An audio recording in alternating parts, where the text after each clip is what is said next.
My sister-in-law tried to sleep with every man at my parties, until I invited her baby daddy she's been hiding from. My name is Amber, and I need to tell you about the most insane situation I ever found myself in. This whole thing started about 3 years ago when my brother Marcus married this woman named Vanessa. I should have known something was off from the beginning. The first time I met Vanessa was at their engagement party. She walked in wearing this dress that was basically held together by hope and a prayer. Not that I judge what people wear, but this was a family barbecue at my parents' house. My mom was there, my grandmother was there, and Vanessa showed up looking like she was heading to a nightclub in Miami. But Marcus was happy, so I kept my mouth shut. I hosted a lot of parties back then. I had just bought this beautiful house in the suburbs with my husband Ryan. 3 bedrooms, a finished basement, and this gorgeous backyard with a deck that was perfect for entertaining. Ryan and I loved having people over. Game nights, birthday, parties, 4th of July cookouts, holiday gatherings. Our house was the house where everyone wanted to hang out, and that meant Vanessa started coming to everything. The first incident happened at my birthday party that October. I had invited maybe 30 people, friends from work, some of Ryan's buddies, family, neighbors, you know, a good mix. Everyone was having a great time. Music playing, drinks flowing, people laughing. I was in the kitchen refilling the chip bowls when my friend Jessica came in looking uncomfortable. "Hey, can I talk to you for a second?" she asked. "Sure, what's up?" She hesitated. "This is awkward, but I think you should know. That woman, your brother's fiancé, she just cornered my husband, David, in the hallway and asked him if he wanted to see the upstairs." I froze. "What?" "Yeah." David laughed it off and came to find me, but she was definitely hitting on him. Like, aggressively. I didn't want to believe it. Maybe she was just being friendly. Maybe she thought he wanted a house tour. Jessica gave me this look. "Amber." She put her hand on his chest and asked if he worked out, then suggested they go somewhere more private. My stomach dropped. I went to find Vanessa. She was outside on the deck, laughing loudly and touching the arm of another one of my friends, Mike. His wife was standing right there looking furious. I pulled Vanessa aside. "Hey, can we talk?" "Sure. What's up?" she said, all innocent. "I just want to make sure you're comfortable. I know you don't know everyone here." "Oh, I'm great. Everyone's so nice, especially your friends." She smiled this weird smile that made my skin crawl. I didn't confront her directly. Not then. I didn't have proof, really. Just Jessica's word and my own bad feeling. But I started watching her. At Thanksgiving that year, we all gathered at my parents' house. Big family dinner. My dad's brother and his family came. Some cousins. It was crowded and chaotic in the best way. Vanessa wore another inappropriate outfit. This time a low-cut top that my grandmother kept staring at with disapproval. And I watched her work the room. She would laugh too loud at jokes that weren't funny. Touch people's arms when she talked to them. Lean in way too close. She cornered my cousin Brian in the garage and talked to him for 20 minutes until his girlfriend went looking for him. When Brian's girlfriend found them, Vanessa was showing him something on her phone, standing so close their shoulders were touching. Brian looked relieved when his girlfriend appeared. Later, I caught Vanessa in the hallway with my uncle's friend Robert. She had her hand on the wall next to his head, basically boxing him in. He was married with 3 kids and looked like he wanted to disappear into the wallpaper. Marcus didn't notice. Or he didn't want to notice. They got married in January. Small ceremony. I was a bridesmaid even though I barely knew Vanessa. The whole thing felt rushed, but Marcus insisted he was in love. At the wedding reception, Vanessa danced with practically every man there except Marcus. She spent more time grinding against the best man than she did with her actual husband. My mom pulled me aside at one point. "Is it just me, or is Vanessa being inappropriate?" "It's not just you, Mom. Have you said anything to Marcus?" "I've tried. He doesn't want to hear it." My mom sighed. "Well, he's an adult. He'll figure it out eventually." But I wasn't so sure. After the wedding, it got worse. Ryan and I hosted a Super Bowl party in February. Maybe 40 people crammed into our house. Vanessa showed up in tight jeans and a jersey that was 2 sizes too small. By halftime, 3 different guys had pulled me aside. My coworker Brandon told me she had literally asked him if he was happy in his relationship and suggested they go grab drinks sometime, just the 2 of them. Ryan's friend Chris said she kept finding excuses to sit next to him on the couch and pressed her leg against his. And my neighbor Tom said she asked him to help her find something in her car. And when they got outside, she asked if he ever thought about being with someone new. Tom was married with 2 kids, but it got even stranger. During the 4th quarter, I went downstairs to grab more drinks from the basement fridge. Vanessa was down there with another one of Ryan's friends, a guy named Eric. They were standing really close and Eric looked uncomfortable as hell. "Just checking out the basement," Vanessa said when she saw me. Eric practically ran upstairs. I was done playing nice. I found Vanessa in my kitchen, mixing herself another drink. "We need to talk," I said. "About what?" "About you hitting on every man at my parties?" She laughed. Actually laughed. "I'm just being friendly, Amber. Not my fault your friends are interested. They're not interested. They're uncomfortable. You're making people uncomfortable in my home. Maybe you're just jealous." I blinked. Excuse me? Come on. You throw these parties and play hostess, but no one really pays attention to you. I show up and suddenly I'm the center of attention. That must be hard for you. I wanted to throw her out right then. But she was Marcus's wife, my sister-in-law. Family. You need to stop, I said quietly, or you're not welcome here anymore. She rolled her eyes and walked away. I told Marcus everything the next day, called him up and laid it all out. The incidents. At my birthday party, Thanksgiving, the Super Bowl party, everything people had told me. He didn't believe me. Vanessa's just friendly, he said. She's outgoing. You're misreading things. Marcus, 3 different married men told me she was hitting on them. They're probably lying because they were interested and got rejected. Vanessa's beautiful. Guys can't handle that sometimes. You seriously think Ryan's friend Chris is lying? You've known him for 10 years. I think people see what they want to see. And maybe you never really gave Vanessa a chance. That hurt, because it wasn't true. I had tried to welcome her. I had tried to include her. But I also realized arguing was pointless. Marcus was in deep, so I made a decision. No more parties where Vanessa was invited. If we hosted something, it would be small. Just our closest friends who knew the situation. I stopped inviting Marcus to things, which meant I barely saw my brother anymore. My parents noticed. My mom asked why Marcus never came around. Ask his wife, I said, but I didn't tell them the whole story. It felt too messy, too embarrassing. My dad tried to play mediator. He invited both Marcus and me to lunch one Saturday in March. What's going on with you two? He asked when we were all sitting at the restaurant. Nothing, I said. Nothing. Marcus echoed. You used to be close, now you barely talk. Did something happen? I looked at Marcus. He looked at me. We just have different opinions about some things, Marcus finally said. About what? About Vanessa, I said bluntly. I think she's not who Marcus thinks she is. Marcus put down his fork. Here we go again. I'm just being honest, Dad. Vanessa has issues, and Marcus won't see them. What kind of issues? My dad asked. I debated telling him everything, but Marcus looked so defensive, so hurt, that I backed down. Never mind. It doesn't matter. We finished lunch in awkward silence. Months went by. Ryan and I kept to ourselves mostly. We'd have dinner parties with a few couples we trusted, quiet gatherings, nothing big, but I heard things through the grapevine. Jessica told me that Vanessa had shown up at a mutual friend's birthday party without Marcus. She got very intoxicated and tried to make out with the birthday guy. His fiancé kicked her out. My cousin's wife mentioned that Vanessa had sent inappropriate messages to my cousin Brian on Instagram, asked him if he ever thought about her, if he wanted to get together without his girlfriend knowing. Brian showed his girlfriend the messages. They both blocked Vanessa, and apparently Vanessa had been fired from her job at a dental office because she was caught flirting with patients, married patients. Marcus didn't know any of this, or if he did, he was in denial. I felt bad for him. My brother was a good guy. He deserved better. Then one day in June, I ran into someone I hadn't seen in years. I was at Target shopping for some new patio furniture when I heard someone say my name. Amber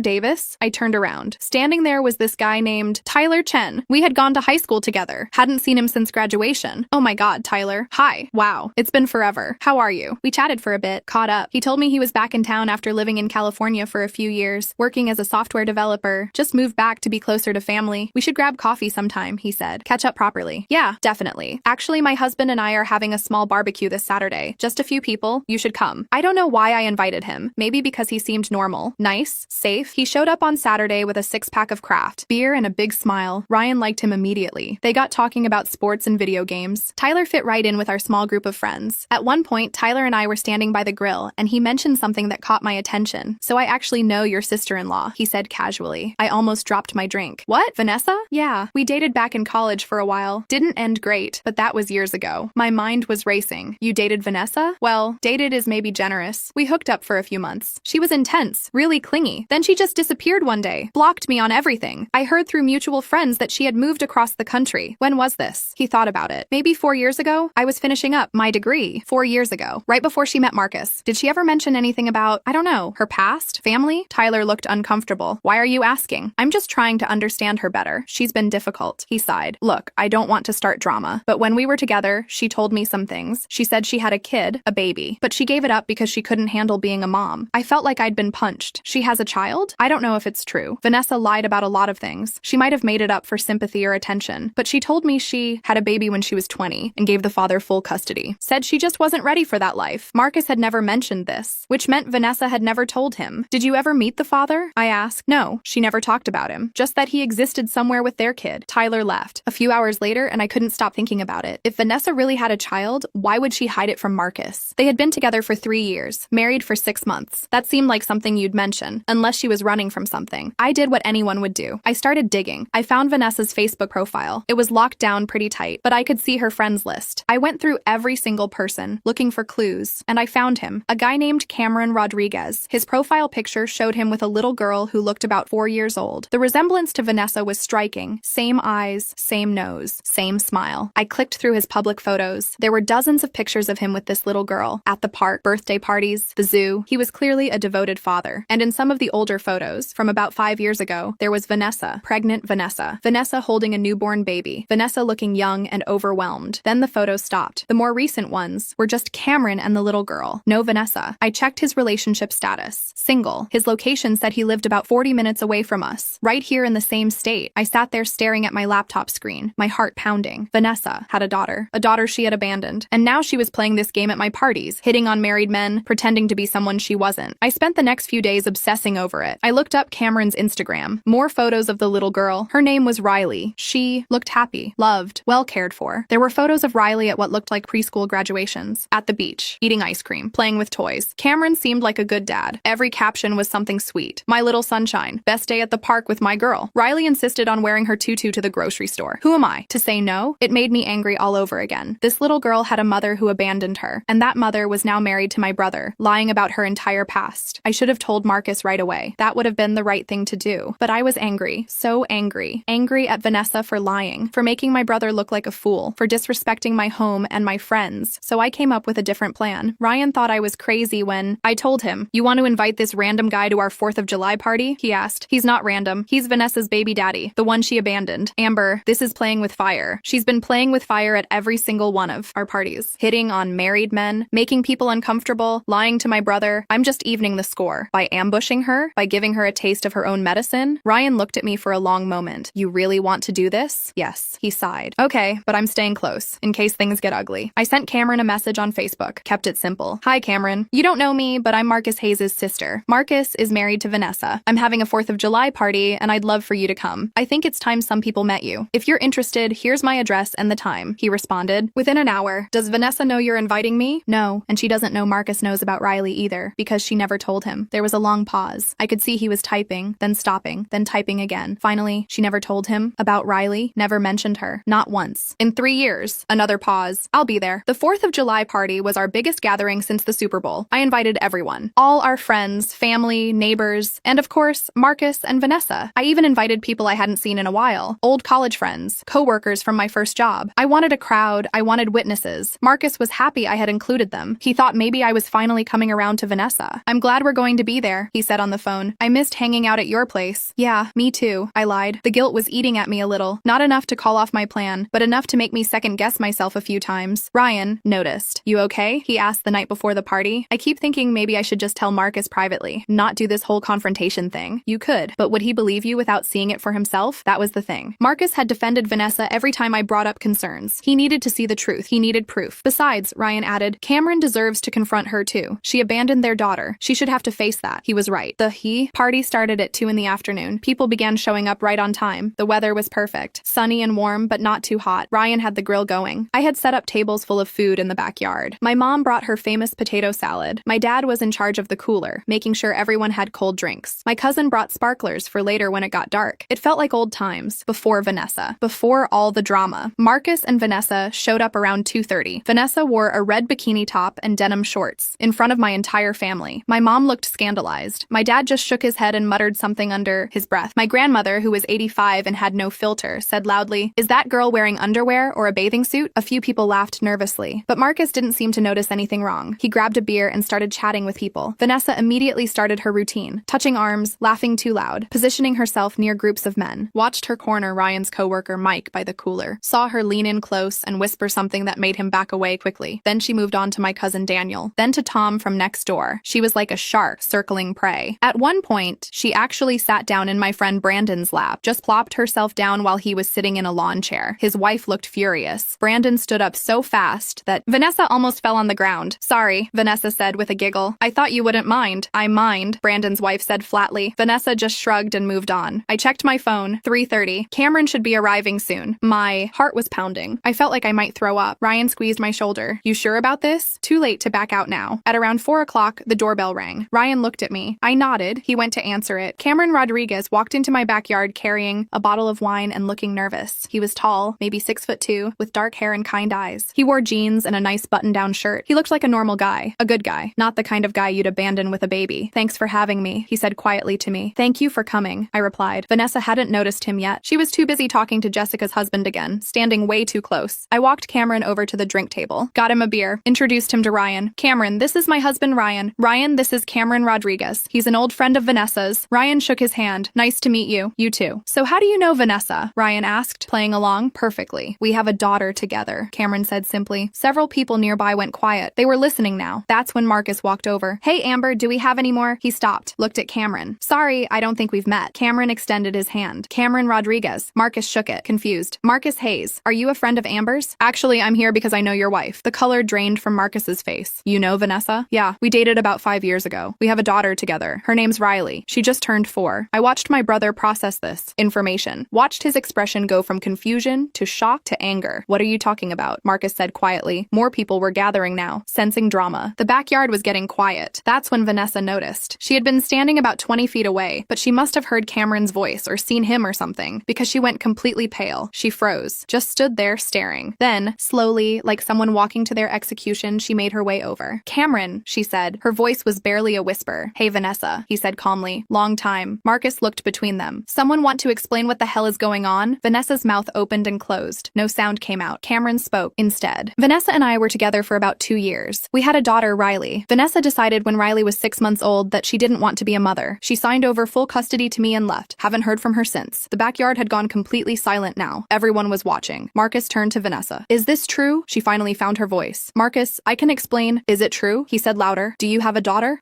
Yes, but it's complicated. You have a kid and you never told me? Marcus's voice was shaking. We've been together for 3 years, married for 6 months, and you have a whole child you never mentioned? I was going to tell you. When? When were you going to tell me? Vanessa looked around at all the people staring. Can we please talk about this in private? No, Marcus said firmly. We're talking about it right now. Why is he here, Vanessa? How did he even know where to find you? She turned to look at me, and I saw the exact moment she realized what I had done. You invited him, she said to me. You did this on purpose. I did, I said. I thought Marcus deserved to know the truth about who he married. You had no right. I had every right. This is my house, my party, my brother. And you've been lying to all of us. Cameron spoke up again. I didn't come here to cause trouble, but when Amber reached out, I figured Marcus deserved to know about Riley. If Vanessa wasn't going to tell him, someone should. Marcus looked at Cameron. You have pictures of the daughter? Yeah, tons. Cameron pulled out his phone and showed Marcus photos. Photo after photo of a beautiful little girl with Vanessa's eyes. Marcus stared at the phone screen like he couldn't believe what he was seeing. She's real, he whispered. Very real, Cameron said. And a great kid, smart, funny, loves dinosaurs and painting, and Vanessa just left? Cameron nodded. One day she was there, and the next day she wasn't. Left a note saying she couldn't do it, couldn't be a mom, signed the papers and moved across the country, changed her phone number, blocked me on everything. I tried to reach out a few times over the years, thinking maybe she'd want updates or pictures, but she never responded. Marcus looked at one photo for a long time. It showed Riley holding a sign that said, "First day of preschool." When was this? He asked. Last September, Cameron said. Last September. Marcus repeated. We were already married, and you? He turned to Vanessa. You have a daughter in preschool, and you never mentioned it. Not once. Vanessa was crying now. I was 20 years old when I had her. I wasn't ready. I couldn't handle it. I made a mistake. Having a kid isn't the mistake, Marcus interrupted. Lying about it is. Hiding her from me is. How could you do that? I was scared you'd judge me, that you wouldn't want me if you knew. So instead you lied for 3 years? Through dating, through getting engaged, through our entire wedding? You stood in front of our families and friends and promised to be honest with me, and you were hiding a whole human being? I didn't know how to tell you, Vanessa sobbed. You could have told me on day 1, on day 100, on any of the 1,000 days we spent together, but you didn't. You chose to lie every single day. People were starting to whisper. My mom had her hand over her mouth. My dad looked furious. My grandmother looked confused, asking someone near her what was happening, and then Jessica spoke up from across the yard. Maybe we should also talk about how she's been hitting on every married man at these parties. Vanessa whipped around. That's not true. It is true, Mike's wife Amanda said. You've hit on my husband at least 3 times, including today. I saw you whispering in his ear by the cooler. And mine, said Jessica. You asked David to meet you upstairs at Amber's birthday party. And mine, said my neighbor Tom's wife. You literally asked Tom if he ever thought about cheating on me. One by one, the women started speaking up, sharing stories, sharing incidents, things I didn't even know about. Brandon's wife stood up. You sat in my husband's lap today, in front of everyone, like that was a normal thing to do. My cousin's girlfriend added, you sent my boyfriend messages on Instagram asking if he wanted to hang out, without me. You said you wanted to get to know him better. Another woman I worked with said, you cornered my fiancé at the company Christmas party and told him you thought he was too good for me. The stories kept coming. More and more women speaking up. Some were incidents I knew about. Others were completely new to me. Vanessa had apparently tried to kiss someone's husband at a New Year's Eve party, had sent explicit photos to another guy she met at one of our gatherings, had shown up uninvited to someone's house party and ended up making out with a guy in the bathroom before his girlfriend caught them. It went on and on. Marcus just stood there, listening to it all. His face was expressionless, but I could see his hands shaking. When everyone finally finished, he looked at Vanessa. "We're done," he said simply. "Marcus, please, we're done. I want you out of the apartment by the end of the week. You can't just—" "I can, and I am. This marriage is over." Vanessa looked around wildly like she was searching for someone to defend her, but everyone just stared back with disgust or pity or both. "This is all your fault," she said, turning on me. "You're just jealous. You've always been jealous." "Of what exactly?" I asked calmly. "Your ability to lie, to cheat, to abandon your own child? I never wanted that baby. I told Cameron from the beginning I wasn't ready. He's the one who insisted we keep it." Cameron's jaw tightened. "You told me you wanted to try. You said you wanted us to be a family. I believed." "You? Well, I lied. I'm good at that, apparently." The bitterness in her voice was shocking. There was no remorse, no shame, just anger that she'd been caught. Marcus looked at her like he was seeing a stranger. "I don't even know who you are." "Oh, please. You knew exactly who I was. You just didn't want to admit it. Your sister told you I was flirting with people. I'm sure other people warned you too. But you married me anyway because you thought you could change me. You thought being married would make me different. I thought you loved me." Marcus said quietly. "I did love you. I do love you. But I'm not the person you wanted me to be. I'm sorry I can't be some perfect wife who wants to play house and have babies and bake cookies. I never asked you to be perfect. I just asked you to be honest." Vanessa grabbed her purse from one of the chairs. "Fine. You want honesty? I've been miserable for months. Being married to you is boring. Your life is boring. These parties are boring. I stayed because it was comfortable, because you paid for everything and asked for nothing. But I'm done pretending." She started walking toward the gate that led to the front yard. Then she turned back. "And that kid? Riley? I don't regret leaving her. Not for a second. I'd do it again in a heartbeat. Being a mother was the worst 6 months of my life. So if you're all standing there judging me, save it. I don't care." And with that, she left. We heard her car start a minute later, and then the screech of tires as she sped away. Nobody moved for a long moment. Then my grandmother said, very loudly, "Well, she was just awful, wasn't she?" A few people laughed nervously. The tension broke a little. The party kind of fell apart after that. Some people left awkwardly, not knowing what to say. Others stuck around and tried to pretend everything was normal, but the energy was gone. Marcus sat on my deck stairs with his head in his hands. I sat down next to him. "I'm sorry. Don't be," he said. "You were right about all of it. I should have listened to you months ago. I didn't want to be right." He laughed bitterly. "A daughter. I have a stepdaughter I never knew existed. Or I guess I almost had a stepdaughter. God, this is so messed up." Cameron came over and sat down on the other side of Marcus. "For what it's worth," Cameron said, "I'm sorry this happened like this. But I'm glad you know. Riley deserves better than a mother who pretends she doesn't exist. Can I ask you something?" Marcus said. "Sure." "Why did you come today? You could have just ignored Amber's message, kept living your life without dealing with Vanessa again." Cameron was quiet for a moment. "Because Riley's been asking about her mom. She sees other kids with mothers and she wants to know where hers is. I've been telling her that her mom loved her but couldn't stay. That sometimes grown-ups make hard choices. But that's getting harder to explain as she gets older. She's smart. She knows something's not right." Took a breath. "And honestly, I thought maybe if Vanessa saw me, if she was forced to confront what she left behind, she might, I don't know, feel something, want to be part of Riley's life, even just a little bit. I didn't expect her to come back full-time or anything, but I thought maybe she'd changed, that maybe she'd want to at least know her daughter." "And now?" Marcus asked. "Now I realize that was probably naive. Vanessa hasn't changed. She just got better at hiding who she really is." They sat in silence for a while. Then Marcus said, "Can you tell me about her? About Riley?" Cameron's face lit up. "Yeah, man. Of course." And for the next hour, while the party slowly dispersed around them, Cameron told Marcus about Riley. He told him how she was obsessed with dinosaurs and could name at least 20 different species, how she insisted on wearing tutus everywhere, even to the grocery store, how she was learning to read and would sound out words on street signs. He told him about her favorite foods, her bedtime routine, her best friend from preschool. He showed Marcus videos of Riley dancing, playing, laughing, and I watched my brother fall in love with a little girl he had never met. "Do you think I could meet her?" Marcus asked eventually. "I know the marriage is over, but she's still technically my stepdaughter, or she was. I'd like to at least see her, if that's okay with you." Cameron smiled. "Yeah, man. I think Riley would like that. She could use more good people in her life." My mom came over and sat with them. Then my dad. Pretty soon, my whole family was gathered around asking Cameron questions about Riley, looking at pictures. My grandmother insisted on seeing videos. "Let me see this precious child," she demanded. Cameron showed her a video of Riley singing a song from some kid's show. My grandmother's whole face softened. "She's beautiful," she said. "Looks just like her mother, but hopefully with a better heart." The next few weeks were a whirlwind. Vanessa did move out of Marcus's apartment. She came when he was at work and took her stuff, didn't leave a note, didn't say goodbye. Marcus filed for divorce the following week because they'd only been married for 6 months and had no shared property or assets. His lawyer said it should be pretty straightforward, but Vanessa's lawyer tried to make it difficult. She claimed Marcus had been abusive, that he had isolated her from friends and family, that she deserved compensation for emotional distress stress. All lies, of course. Marcus's lawyer tore her arguments apart. They had emails and texts showing that Marcus had always been supportive. They had testimony from friends and family. They even had the security footage from my 4th of July party showing exactly what had happened. The divorce was finalized in October, but the real story was Marcus and Riley. Cameron brought Riley over to meet Marcus about a week after the party, insisted on being there, wanted to make sure everything went okay. Riley was this tiny, beautiful kid with pigtails and light-up sneakers. She was carrying a stuffed purple dinosaur that was almost as big as she was. Marcus was so nervous. He had gone to 3 different stores looking for the perfect gift. Finally settled on a stuffed triceratops because Cameron had mentioned it was her second favorite dinosaur. Riley walked into Marcus's apartment and looked around with wide eyes. "Your house is big," she said. Marcus knelt down to her level. "Hi, Riley. My name is Marcus. I'm a friend of your dad's." She studied him seriously. "Are you my mom's friend too?" The question hung in the air. Marcus glanced at Cameron, who nodded slightly. "I was," Marcus said carefully, "but not anymore. Your mom and I aren't friends now." "Oh, did you have a fight?" "Something like that. I fight with my friend Emma sometimes, but then we say sorry and we're friends again. Sometimes grown-ups fight and they can't be friends again, but that's okay, because I'd really like to be your friend. If that's okay with you?" Riley thought about it seriously. Then she noticed the stuffed dinosaur Marcus was holding. "Is that a triceratops?" she asked. "It is. Do you know a lot about dinosaurs?" "I know everything about dinosaurs. My daddy says I'm an expert." Marcus smiled. "Well, I don't know very much about dinosaurs. Maybe you could teach me?" Her face lit up. "Really? You want me to teach you? I would love that." "Okay, so triceratops means 3-horned face. See? It has 3 horns." She pointed to the stuffed animal. "And it's a herbivore, which means it only eats plants, not meat." "Wow, I didn't know that. And it lived in the late Cretaceous period." "That's like a really, really long time ago. Even before my daddy was born." Marcus laughed. "Even before I was born too." "Whoa, you're old." Cameron tried not to laugh. "Riley, that's not polite. Sorry. You're not old. You're just older than me." "That's better," Marcus said, grinning. For the next hour, Riley taught Marcus about dinosaurs. She showed him all the plastic dinosaurs she had brought in her backpack, explained which ones were carnivores and which were herbivores, drew him a picture of a brachiosaurus. At one point, she climbed into his lap without even thinking about it, just made herself comfortable and kept talking about dinosaurs. Marcus caught Cameron's eye. Cameron smiled and nodded. When it was time to leave, Riley hugged Marcus goodbye. "Can I come back and teach you more about dinosaurs?" she asked. "Anytime you want," Marcus said, his voice thick with emotion. "Okay, next time I'll tell you about the pterodactyls. They're not actually dinosaurs, but they're really cool." After they left, Marcus sat down on his couch and just cried. I sat next to him and didn't say anything. Just let him process. "She's perfect," he finally said. "And Vanessa just walked away from her. How could anyone walk away from that kid?" "Don't know. I only knew her for an hour and I already love her. How did Vanessa spend 6 months with her and feel nothing? Some people just aren't capable of it. Of loving someone more than they love themselves." Marcus wiped his eyes. "I want to be part of her life, Amber. Like, really part of her life. Not just some guy who shows up occasionally." Then tell Cameron that. Over the next few months, Marcus became a regular fixture in Riley's life. He'd pick her up from preschool sometimes when Cameron had to work late, take her to the park on weekends, come to her dance recitals. Cameron was grateful for the help and the support. He worked long hours as an engineer, and having another person to share parenting duties with made his life easier. But it became more than just shared custody. Cameron and Marcus became actual friends. They'd watch sports together while Riley played, go to the gym together early in the mornings before Riley woke up, grab beers and talk about their weeks. And Riley thrived with 2 people who loved her unconditionally. She started calling Marcus Marcus at first. But then one day in September, she asked, "Can I call you Dad Marcus?" Marcus looked at Cameron. Cameron nodded. "If you want to," Marcus said carefully. "I do. Because I have Daddy Cameron and now I have Dad Marcus. Is that okay?" "That's more than okay." "Good. Because Emma at school says she has 2 dads and they're both boys, and I said I have 2 dads too, but one used to be married to my mom. And she said that's weird. But I said it's not weird. It's just different." Marcus hugged her tight. "It's not weird at all." As for Vanessa, we heard things through the grapevine. She had moved to Nevada, started dating some guy she met online. They got engaged after 6 weeks. Then that fell apart when the guy found out she was still technically married to Marcus. She had apparently lied about that too. After the divorce was finalized, she moved again, this time to Arizona, got a job at a restaurant, was apparently dating the manager. My mom got a friend request from her on Facebook in November. Vanessa sent a long message saying she was sorry for everything, that she had been going through a hard time, that she hoped my mom could forgive her. My mom blocked her immediately. "I don't need fake apologies from that girl," she said. Marcus got a similar message. His was longer and more desperate. Vanessa claimed she made mistakes, that she wanted to see Riley, that she was ready to be a mother now. Marcus showed the message to Cameron. "What do you think?" Marcus asked. Cameron sighed. "I think she saw your Facebook photos with Riley and realized what she's missing. I think she wants back in now that Riley's older and easier. I think she'll disappear again the second things get hard. So we ignore it? I think we tell her that if she wants to be part of Riley's life, she needs to prove she's serious. Therapy, consistent communication, scheduled visits that she actually shows up for, not just some message when she's feeling sentimental." Marcus sent a response outlining Cameron's suggestions suggestions. Vanessa never replied. A month later, we heard she was engaged again. Different guy. She was already using his last name on social media even though they weren't married yet. She's just going to keep doing this, Marcus said. Finding some guy, pretending to be someone she's not, then moving on when it falls apart. Probably, I agreed, but that's not your problem anymore. I just feel bad for whoever she ends up with next. Then maybe you should warn them. Marcus considered it. No, I'm done with Vanessa. She's not my responsibility anymore. He was right to let it go. Marcus's divorce was finalized in October. He threw a small party to celebrate, just family and close friends. Riley was there, wearing a princess dress and a plastic crown. She made Marcus wear a matching crown. We're both royalty now, she announced. My mom brought a cake that said, "Happy New Beginning." Riley got more excited about the cake than Marcus did. "Can I have the flower?" she asked, pointing to a frosting rose. "You can have all the flowers," Marcus told her. She ended up with frosting all over her face and dress. Cameron tried to clean her up, but she just squirmed away. "I like being messy," she declared. At one point, Riley climbed into Marcus's lap and said, "Marcus, are you going to be my dad forever now?" Everyone went quiet. Marcus looked at Cameron, who was watching from across the room. Cameron nodded slightly. Marcus hugged Riley close. "I would love that if you want me to be." "I do, because you're nice and you like dinosaurs and you give good hugs and you let me eat the frosting flowers. Those are excellent reasons," Marcus said, his voice thick with emotion. Cameron came over and joined them. "What do you say we make it official? I could use a co-parent, and Riley could use someone else who's going to love her as much as I do." "Are you serious?" Marcus asked. "Dead serious. I've watched you with her. You're great. And you actually want to be here, which is more than I can say for her biological mother. But the legal stuff, we'll figure it out. If you want this, I want this." Marcus looked down at Riley, who was watching them with her big eyes. "I want this," he said. They started the legal process the following week. It was complicated because Vanessa had given up her parental rights to Cameron, but that didn't automatically grant them to Marcus. They needed Vanessa to consent to the adoption. Getting Vanessa to respond was nearly impossible. She ignored calls and emails. Finally, Cameron's lawyer tracked her down and served her with papers. She contested at first, said she might want to be part of Riley's life someday and didn't want to close that door. But when the lawyer explained that she'd have to start paying child support if she wanted any parental rights, she backed off quickly. Signed the papers without argument. Marcus became Riley's legal guardian in December. The day the papers were finalized, Cameron and Marcus took Riley to get ice cream to celebrate. "Am I going to have a new last name?" Riley asked. "We could hyphenate," Cameron suggested. "Rodriguez Hayes." Riley tried to pronounce it, got confused. "That's too long." They all laughed. "We'll figure it out," Marcus said. But Riley had already moved on to more important things, like whether she could get 2 scoops of ice cream instead of 1. "Please? It's a celebration." "Fine," both dads said at the same time. She got strawberry and chocolate. Ended up with ice cream all over her hands and face. "I'm a mess," she giggled. "You're always a mess," Cameron said fondly. "But I'm your mess." "That you are." Now, about a year and a half later, things have settled into a comfortable rhythm. Riley just finished kindergarten. She can read basic books now and is obsessed with chapter books about dragons instead of dinosaurs. The dinosaur phase lasted about 6 months before she moved on. Marcus and Cameron have worked out a pretty equal custody arrangement. Riley spends half the week at Cameron's house and half at Marcus's apartment. But honestly, they're all together so often that the schedule doesn't matter much. Cameron started dating someone a few months ago, a woman named Melissa, who's a teacher. She's great with Riley, patient and kind, doesn't try to replace Vanessa, just exists as a positive presence in Riley's life. Marcus has been on a few dates here and there, but nothing serious. He says he's focused on Riley right now, on being the dad she deserves. Riley's thriving. She has friends at school, does well in her classes, takes dance lessons on Tuesdays and art class on Thursdays, and she's completely unbothered by her unconventional family situation. When kids at school ask about her mom, she just shrugs and says, "I don't have a mom, I have 2 dads, and it's better." The last I heard about Vanessa, she was living in Colorado, engaged to yet another guy, working at a gym. A mutual acquaintance sent me her Instagram profile a few months ago. She posts pictures of herself at the gym, at bars, at parties, living her best life, according to her captions. There's not a single mention of Riley, not one photo or reference to the fact that she has a daughter. It's like Riley never existed to her, but Riley doesn't know that. She doesn't check Vanessa's social media, doesn't ask about her anymore. She has Cameron and Marcus. She has my parents, who spoil her rotten every chance they get. She has me and Ryan, who babysit every Tuesday and Thursday. She has a family who chose to love her. Ryan and I hosted another big 4th of July party this year, the first one since everything happened. Marcus came with Cameron, Melissa, and Riley. Riley wore a red, white, and blue tutu and a shirt that said "Daddy's Girl" with 2 arrows pointing up. People asked about Vanessa at first, where she was, what happened. Marcus would just shrug and say, "She's not part of our lives anymore, but we gained something better." And he'd gesture to Riley, who was usually covered in popsicle juice or dirt or both. No one hit on anyone's husband at this party. No one made anyone uncomfortable. It was just a good time with good people. At one point, I was standing by the grill with Ryan, watching Marcus and Cameron chase Riley around the yard. She was shrieking with laughter, her tutu bouncing as she ran. "You know," Ryan said, "when you told me your plan to invite Cameron, I thought it was going to blow up in your face." "It kind of did blow up," I pointed out. "Yeah, but in the best way possible. You gave that little girl 2 parents who actually give a damn, and you saved your brother from a terrible marriage. I was just tired of Vanessa's nonsense. You were looking out for your family. There's a difference. Maybe he was right. Maybe I had been looking out for Marcus all along, even when I was being petty about it. Or maybe I just got lucky that my revenge plan accidentally resulted in something good. Either way, I'll take it. Riley came running over to me, out of breath. Aunt Amber, can I have another popsicle? What did your dad say? Daddy Cameron said, ask you. Dad Marcus said, ask you. So I'm asking you. I laughed. Nice try, but you've already had 2. How about some watermelon instead? She wrinkled her nose. Fine, but can you cut it into triangles? I only like triangles. Deal. She ran off again, and I went to cut watermelon into very specific triangles. And you know what? That felt like the happy ending. Not Vanessa getting what she deserved, not the divorce, not even the poetic justice of her lies catching up with her. The happy ending was this: a Tuesday afternoon cutting watermelon for a little girl who had 2 dads who adored her and an aunt who would always look out for her family. Sometimes the best revenge isn't revenge at all. Sometimes it's just making sure the people you love are protected from the people who would hurt them. And sometimes that means inviting a baby daddy to a 4th of July party and watching the whole house of cards fall down. I don't regret it for a second. Last week, Riley started 1st grade. Marcus and Cameron both took the day off work to drop her off on the first day. They sent me a picture. Riley in the middle, holding both their hands, wearing a backpack that was almost as big as she was. Her smile was huge. The caption said, "First day of 1st grade." She told her teacher she has 2 dads and the coolest aunt in the world. Thanks for everything, Amber. I cried when I saw that picture. Not because I felt vindicated or because Vanessa was missing out, though she absolutely was, but because that little girl was loved. Truly, completely loved by people who chose to be in her life. And that's better than any drama, any revenge, any party showdown could ever be. Though I have to admit, watching Vanessa's face when she saw Cameron at that party, that was pretty. Satisfying too. My mom keeps a framed photo of Riley on her mantle now, right next to photos of me and Marcus as kids. That's my granddaughter, she tells anyone who asks. Technically, she's not, people sometimes start to say. She's my granddaughter, my mom repeats firmly. And that's the end of that discussion. My dad taught Riley how to ride a bike last month, spent 3 weekends running alongside her in the park until she could do it on her own. When she finally got it, she yelled, "Grandpa, I'm doing it!" My dad cried, actually cried. "I never thought I'd be a grandpa," he told me later. "You and Ryan keep saying you're not ready for kids. Marcus's marriage fell apart. I thought maybe it wouldn't happen for me. And now you have Riley. And now I have Riley," he agreed. That girl is something special. She is special. Despite everything Vanessa put her through by abandoning her, Riley is happy and well-adjusted and loved. Cameron says she's been asking questions lately about why her birth mom left. What do you tell her? I asked. The truth. That sometimes people aren't ready to be parents. That it has nothing to do with her. That she didn't do anything wrong. Does she believe you? I think so. She's young enough that she accepts it. But I know as she gets older, it'll get harder. She'll have more questions. She'll want to understand. And if she wants to find Vanessa someday, Cameron sighed, then we'll help her. It'll be her choice. But I'm not going to pretend Vanessa is someone she's not. Riley deserves to know the truth about her birth mother. Marcus agrees with that approach. They've decided to be completely honest with Riley about everything. Age-appropriate honesty, but honesty nonetheless. They even have some photos of Vanessa from when Riley was a baby, just in case Riley wants to see them someday. I don't want her to grow up thinking her mom is some mystery, Marcus explained to me. But I also don't want to trash talk Vanessa. That won't help Riley. You're a better person than I am, I said. I'd have some choice words about Vanessa. Trust me, I do too. But Riley doesn't need to hear them. What she needs is to know that the adults in her life are being mature and putting her first. He's right, of course. But I still think Vanessa deserves every bad thing that comes her way. Last I heard, her engagement in Colorado fell apart. The guy apparently found out about Riley. Vanessa tried to claim that Cameron had fabricated the whole thing, that Riley wasn't really hers. The guy called Cameron to verify. Cameron sent him photos and documents. The engagement was off by the end of the week. Vanessa sent Marcus an angry message blaming him for ruining her relationship. Marcus blocked her. "I'm done," he told me. "She doesn't get to blame me for her lies anymore." Good for him. Riley lost a tooth last month, her first one. She was so excited about the tooth fairy. Cameron and Marcus both put money under her pillow. She woke up to find 2 $5 bills. "The tooth fairy is rich," she exclaimed. She used the money to buy a book about dragons. Read the whole thing in 2 days. "I'm going to be a dragon expert now," she announced, instead of a dinosaur expert. "What? About Triceratops?" Marcus asked, pointing to the stuffed dinosaur he'd given her that first day. "He's still my friend, but now I have new interests." Cameron and Marcus exchanged looks. Their daughter was growing up. Next month, Riley's turning 6. She's already planning her party. "I want a dragon cake," she's told everyone who will listen. "And I want to have it at Aunt Amber's house because she has the best yard. So I guess I'm hosting a 6-year-old's birthday party. Ryan's already planning games. My mom's making the cake. My dad's in charge of decorations. It's going to be chaos. But good chaos. The kind of chaos that comes from having a family who actually cares about each other. And when I think about how all of this started with me inviting Cameron to that 4th of July party, it feels surreal. I was so angry that day, so determined to expose Vanessa and make her face consequences. I never imagined it would lead to this. to Riley having a family who loves her, to Marcus finding his purpose as a dad, to Cameron having a partner in parenting. Life is weird like that sometimes. You think you're getting revenge, and instead you accidentally create something beautiful. Or maybe it wasn't an accident at all. Maybe it was exactly what was supposed to happen. Either way, I'm just glad Riley has the life she deserves. The life Vanessa couldn't give her. And I'm glad my brother found his way to being a dad, even if the path there was completely insane. As for me, I'm just the aunt who hosts parties and cuts watermelon into triangles. But honestly, I wouldn't have it any other way.